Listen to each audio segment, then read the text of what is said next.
The Grinding of the Mills by Morgan Robertson. Now be it understood at the first word that I have never believed in astrology as an exact science, or even a working hypothesis to explain the curious happenings of life, which we ascribe to luck, fate, providence, the law of cause and effect, or latterly to mortal mind. Nor do I offer this story with any intent to help the astrologers in their difficult efforts to prove their science correct, for it proves nothing beyond the scope of coincidence, unless possibly that the laws, mathematical and other, beyond human soul life, are past our present comprehension. This is merely the contribution of an experienced old man, grown grey and tired in the effort to understand his fellow man, and who has at last given up the problem, trusting that it may aid some younger investigator.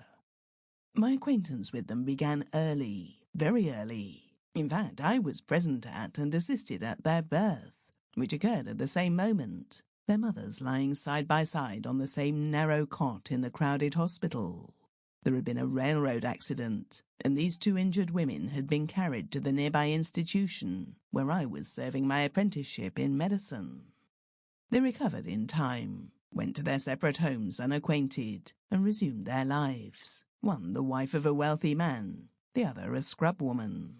They never met again, nor did their lives conflict, but their children, born at the same moment and at the same spot, lived out careers that were strangely parallel, strangely consistent with what the astrologers teach.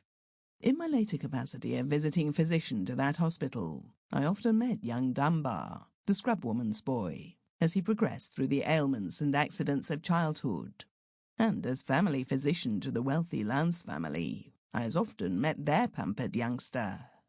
After a few years, I noticed that if anything was wrong with one, something, not necessarily the same thing, happened to the other.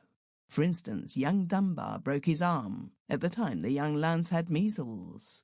The latter sprained his wrist, and the former came to the free clinic the same day with a black eye, acquired in a fight. I called this a coincidence for a while, until both mothers died at the same hour of the same disease. Then I recalled that I, who had been present at that other momentous event in their widely divergent lives, was now the useless physician to each. I began to take notes, but never investigated the lives of the mothers. My studies and speculations were concerned with the lives of the sons, and I first learned that since birth they had never met. Each in his own environment, these... Sample complete. Ready to continue?